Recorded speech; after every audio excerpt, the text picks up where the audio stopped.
नमस्कार, capital TV देख रहे हैं आप। मैं हूं आपके साथ पूजा। ब्रेकिंग नाउ में बड़ी खबर आपको बता रहे हैं। नेपाल में हुए तख्ता पलट के बाद अभी भी तनाव की स्थिति बन गई है और अभी तक अंतिम सरकार पर फैसला नहीं लिया गया है। हालांकि सरकार गठन की तैयारियां जरूर चल रही है, लगातार बैक टू बैक बैठकें भी चल रही है। कल देर रात तक सुशीला कार्की, आर्मी चीफ और राष्ट्रपति के बीच में लंबी बैठक हुई और बताया यह जा रहा है कि लगभग सुशीला कार्की का नेपाल का प्रधानमंत्री बनना तय है। लेकिन संसद भंग और सुशीला कार्की के नाम को लेकर भी माथापच्ची चल रही है। एक गुट ऐसा है जो नहीं चाहता कि सुशीला कार्की देश की अगली प्रधानमंत्री बने, तो एक गुट सुशीला कार्की के समर्थन में है। हालांकि 3 दिनों में कई नाम भी सामने आए जिनको लेकर बताया गया कि जंजी चाहते हैं कि उनको प्रधानमंत्री बनाया जाए।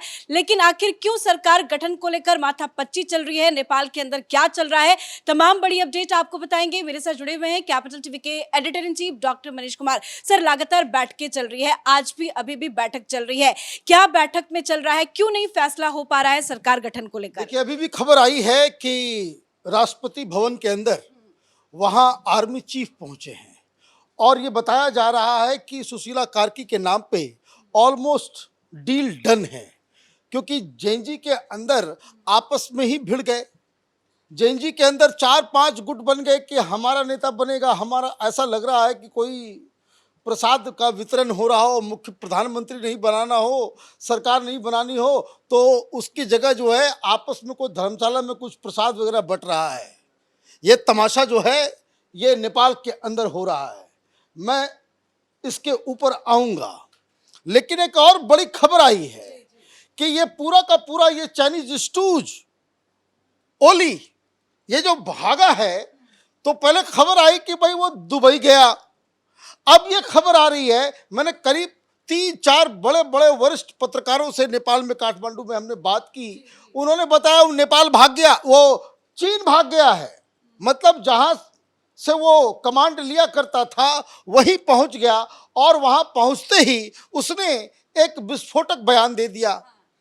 अब ओली कह रहा है कि जो नेपाल के अंदर हुआ वो इंडिया ने कराया।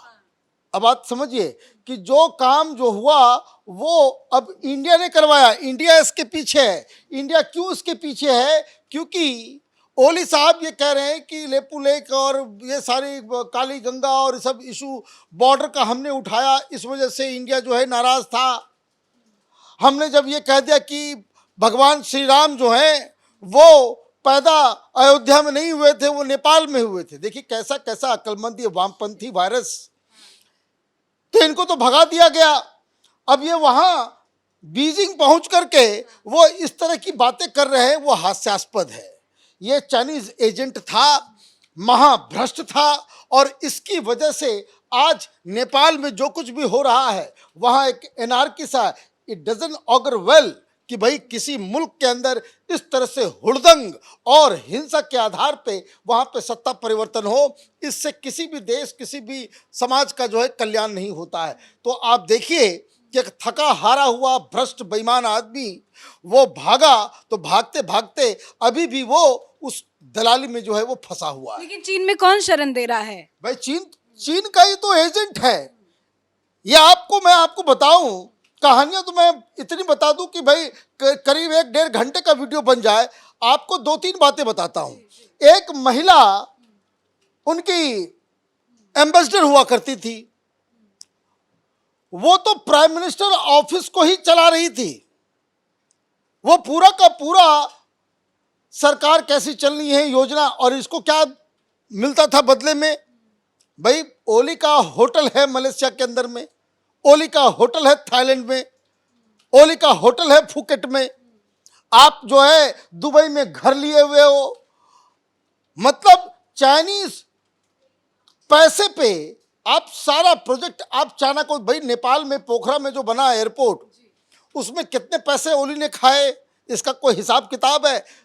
देखिए ये महाभ्रष्ट व्यक्ति था और चीन के इशारे पे। और मैं आपको बता दूं, अभी चीन के अंदर कम्युनिस्ट पार्टी की बैठक होती थी, तो ये तमाम ओली समेत ये तमाम वामपंथी नेपाल में वीडियो कॉन्फ्रेंस से वो चाइनीज कम्युनिस्ट पार्टी के साथ मीटिंग किया करते थे, गाइडेंस लिया करते थे। आप गूगल करेंगे तस्वीरें भी मिल जाएगी कि किस तरीके से जो वहां की सरकार, वहां के मंत्री, वो सीधे कम्युनिस्ट पार्टी ऑफ चाइना से आप आदेश लिया करते थे। तो ये लोग तो वही हैं जो सरकार में आने से पहले ये माओवादी थे, ये प्रचंड और ये सारे लोग, और उसके बाद पहले आपस में ये लोग लड़ गए। उनको लगा कि बहुत, जैसे हिंदुस्तान में कितने सारे वामपंथी हैं, तो वहाँ अलग अलग पार्ट में बन गए। लेकिन अभी जो ओली आया तो उसमें बहुत सारी जो पार्टियां जो है मिल करके एक वामपंथी लामबंद होकर के इन लोगों ने अपनी सरकार वगैरह बनाई। तो खैर ये कहानी तो चली रही क्या है। सुशीला कार्की पे आते हैं, आपने बताया कि लगभग उनका पीएम बनना तय है, लेकिन जो गुट उनका विरोध कर रहे हैं उनका कहना है कि सुशीला कार्की जो है वो भारत समर्थित है, वो भारत के समर्थन में आए दिन बयान देते रहती है, इसलिए इनको सरकार से दूर रखा जाए। इस तरह से भी विरोध हो रहा है। देखिए, ये विरोध करने वाले कौन हैं? ये विरोध करने वाले वही चाइनीज एजेंट्स हैं जो ये जेएनजी के अंदर घुस करके ये मारपीट कर रहे हैं। इनको ये बात समझ, जो लोग सरकार चलाते हैं उनको ये मालूम है कि बिना हिंदुस्तान के नेपाल का सर्वाइवल बड़ा मुश्किल है। भाई बांग्लादेश को तो फिर भी उसके पास सी है, पोर्ट है और अलग अलग तरीके से वो बिजनेस कर सकता है, लेकिन नेपाल में तो हिंदुस्तान के अभी देखिए लखीमपुर खीरी में 700 के आसपास जो है आपका ट्रक जो है लगा हुआ है, क्राइसिस क्रिएट हो गया है। दूसरी चीज जो एक बहुत बड़ी चीज जो खबर आ रही है, 12,600 कैदी जो है वो भाग गए वहां से। कौन भगवा दिया भाई? क्यों भगवा दिया? अभी आप देखिए ना, ये इस तरह की चीजें हो रही है। ये तो अमेरिकन डीप स्टेट ने क्या खेल खेला है। आज कर्फ्यू लगा हुआ है भाई, 4 दिन पहले कर्फ्यू क्यों नहीं लगाया आपने? आज खबर आई है कि काठमांडू के अंदर पुलिस की पेट्रोलिंग शुरू हो गई है, पहले आपने पेट्रोलिंग क्यों नहीं शुरू किया? अभी जब कर्फ्यू लगा है तो लोग सड़कों पर नजर नहीं आ रहे हैं, पहले ये काम क्यों नहीं किया? मतलब आपने चीजों को होने दिया। तो अमेरिकन डीप स्टेट ने क्या कमाल किया है यहाँ पे कि चाइना को वहां से भगा दिया। अब ये जो चाइना भागा है, तो मैं आपको बताऊं, ये जो एंटी इंडिया सेंटिमेंट्स फैलाने वाले चाइनीज पैसे पे पलने वाले पत्रकार, टीवी चैनल्स, एंकर्स, फिर चाइना के पैसे पे उनके नाम, उसके पैसे के ऊपर एजुकेशन लेने वाले,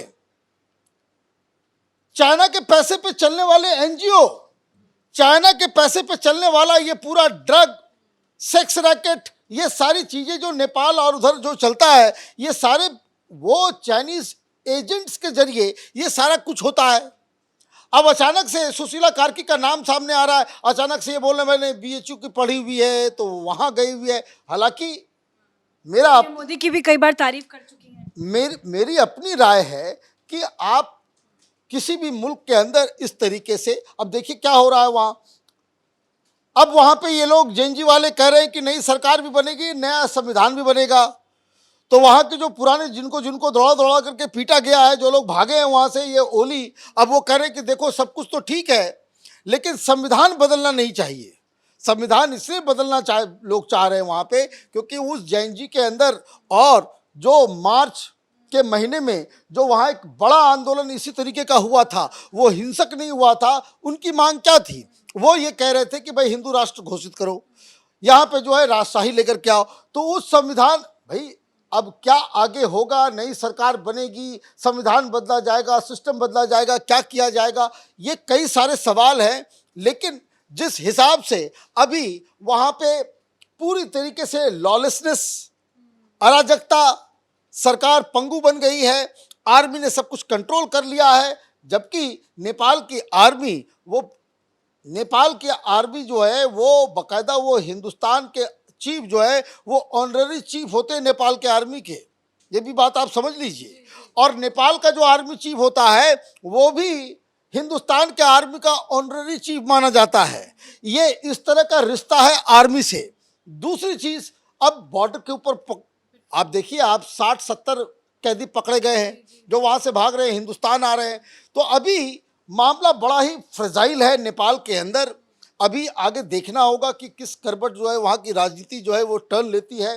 सुशीला कार्की उनका नाम इसलिए आगे जा रहा है क्योंकि बाकायदा इन लोगों ने अपने हिसाब से जो चुनाव किया उसमें सबसे आगे जो है वो सुशीला कार्की थी। अब सुशीला कार्की बनती है तो वो किस तरीके से, देखिए हिंदुस्तान को भी दो काम करना है। हिंदुस्तान के हिसाब से दो ही चीज़ जो है बहुत ही ज़रूरी है। नंबर वन, जो आपने कहा कि इस तरह के एलिमेंट्स जो वहाँ पे एंटी इंडिया प्रोपेगेंडा कर रहे हैं उसको कैसे खत्म करना, क्योंकि देखिए बांग्लादेश में ही हुआ, बांग्लादेश में लड़ाई लड़ा इन लोगों ने और वहाँ पे फिर एंटी इंडिया जो है सेंटिमेंट्स आपने जो है जगा दिया। तो ये कैसे इसको कर्टेल करना है वो एक देखने की ज़रूरत है। दूसरी चीज़ कि वो फ्लेयर हिंदुस्तान में ना आए, कि हिंदुस्तान में वो बवाल जो है उसकी आग जो है वो यहाँ ना पहुँचे। ये दो कंसर्न जो है हिंदुस्तान का होना चाहिए। शाम तक पता लग जाएगा कि हालांकि ये ऑलमोस्ट डन है कि सुशीला कार्की जो है वो बन रही है, लेकिन शाम तक जब ये फाइनल न्यूज़ आ जाएगा तो फिर लगातार हम लोग अपडेट देंगे। धन्यवाद सर अपडेट के लिए। और वाकई में भारत की नजर बनी हुई है, बॉर्डर पर सख्ती है, जो वहां पे भारतीय हैं उन्हें भी सुरक्षित वापस लाया जा रहा है और भारत सरकार की काठमांडू से लेकर हर जगह पे नजर टिकी है कि कैसे हालात को काबू पे लिया जाए और बॉर्डर पर सख्ती बरती जाए। लेकिन सरकार गठन को लेकर अभी भी माथापच्ची चल रही है। केपी शर्मा ओली को इस्तीफा दिए 48 घंटे से ज्यादा का वक्त बीत गया है, लेकिन अभी तक अंतिम सरकार पर मुहर नहीं लगी है। राष्ट्रपति, आर्मी चीफ और सुशीला कार्की के बीच में बैठक भी हुई है। जेएनजी के प्रतिनिधि मंडल के साथ ये लगातार बैठक चल रही है। जेएनजी की अपनी मांग है कि संसद भंग किया जाए। अब देखना है कि क्या फैसला नेपाल में लिया जाता है। इस बड़ी खबर में मेरे साथ फिलहाल इतना ही। कैमरा पर्सन अशोक के साथ मैं पूजा, कैपिटल टीवी।